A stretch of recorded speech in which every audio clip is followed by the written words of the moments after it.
华为 FreeBuds 3，还有 vivo 的 TWS Earphone。Hello， 大家好，欢迎收看本期小白测评，我是王炯。今天我们跟大家来聊两个安卓市场这边非常热的耳机。这个之前呢 AirPods Pro 这边的各方面的这个情况呢，我们出了一个小的体验视频，这个频道里边大家可以去翻看一下。这两个耳机呢，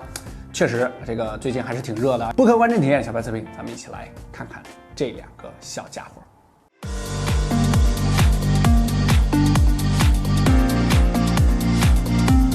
盒子方面呢，确实 vivo 这边显得稍微的更精致一些啊，包括这个里边的主角。其实这个 Earphone 呢，相对这 FreeBuds 3来说呢，相对有一点普通，因为这个耳机啊，它主要的亮点就在这个外观的 ID 上面。里边这个耳机呢，相对来说就是一个比较传统的这个耳机，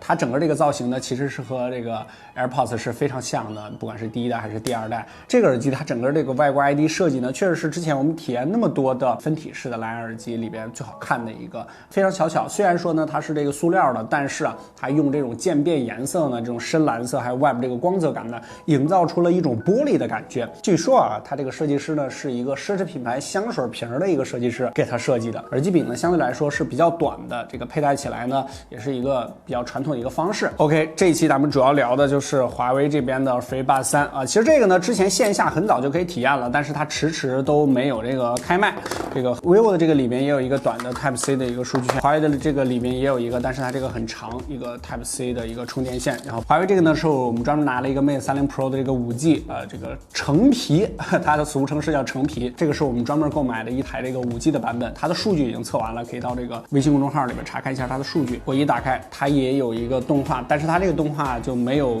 苹果那么炫，就直接弹出来一个弹框，然后以连接小白的 FreeBuds 3，也有这个电池电量，然后还有两边耳机的这个电量，它是一个圆形的设计，要更大一些。在厚度方面呢，这两个是差不多的。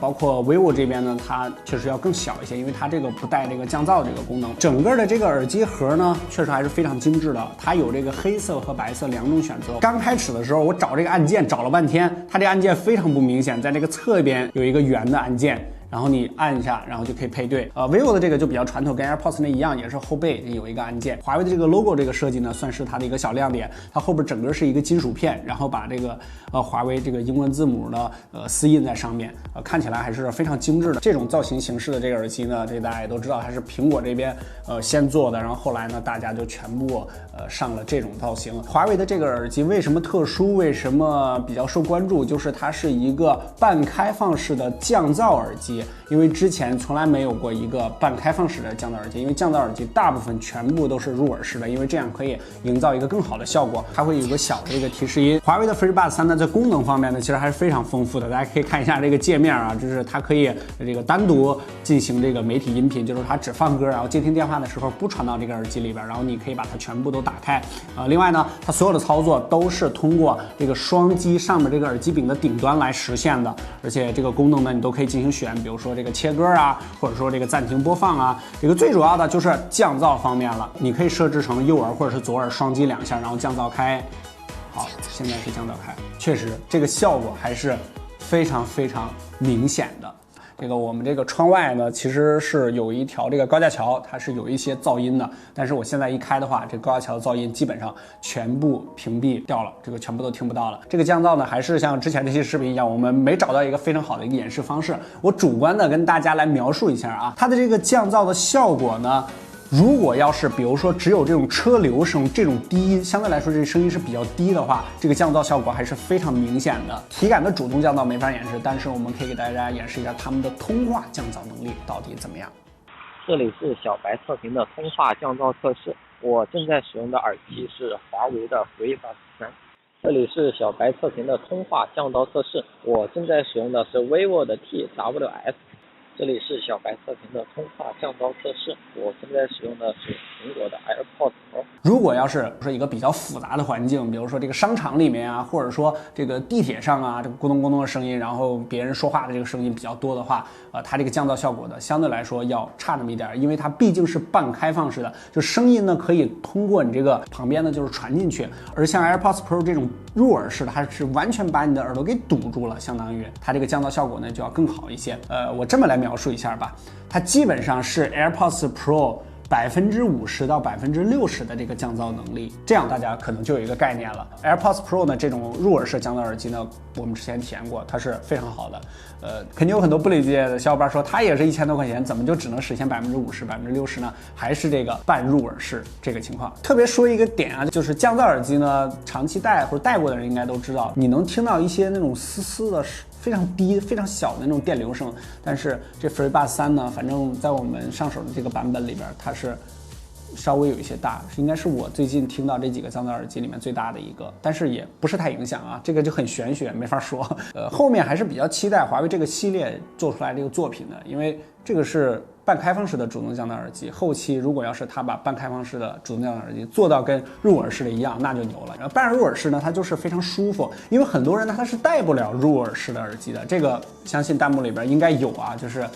他耳朵戴着不舒服，因为每个人的耳朵这个构造是不一样的，他只能选择这种半入耳式的。我即便到现在我都有点不太喜欢这个入耳式的耳机，因为它戴时间长了，虽然说 AirPods Pro 已经非常舒服了，但是戴时间长了，它还是会让你这个耳朵比较疼上比较重的这种感觉。1199元的一个价格，在续航方面呢，如果是音乐播放的话呢，它可以同时播放4个小时，然后配合这个充电盒呢，它是410毫安时的一个电池，可以达到20个小时的续航。所以说在续航上呢，跟市面这些主流的产品呢，价位差不多的，其实也都差不多。然后充电盒呢是48克，然后单个耳机的这个重量呢是4.5克。其实这些小耳机都差不多啊，这个不需要太担心这个重量的问题。但是索尼的这个就例外，它确实还是挺重的，然后支持这个无线充电，所以说该有的功能基本全部都有。说实话，它也并不贵。你想一下啊，在1000块钱这个档位段，这也是1000块钱档位段的啊，基本都没有主动降噪。你甭管几十吧，是吧？30、40、50，它都没有。但是这个基本上我主观体感上能感受到 AirPods Pro 50%的那种降噪能力。我特别真诚的再说一句，就是耳机的佩戴舒适度呢，其实真的是需要你仔细的去体验一下，因为每个人的耳朵其实构造都是不一样的，都会有这个些许的差别。这个我戴着其实挺 OK 的，挺舒服的，你买到戴上就不一定。而且入耳式的、非入耳式的，这个戴起来这个体验感受是非常大的。购买建议上，如果你是一个长期出差的一个人，或者说整个在苹果生态里边，那么 AirPods Pro 呢，其实是一个非常好的一个选择。当然，它价格也是最贵的啊，1999元，你买个手机完全没问题啊。而这个 FreeBuds 3呢，其实它跟华为手机配着使用呢，之前在各方面呢，我们也都体验了一下，其实它使用上也是非常自由的。至于这种比如说像 AirPods Pro 或者说像这个 vivo 的这款的，它就是一个相对来说比较传统的吧，这个分体式的蓝牙耳机，它也都 OK， 但是它没有这个降噪能力。OK， 咱们来看一下它们的延迟情况到底怎么样。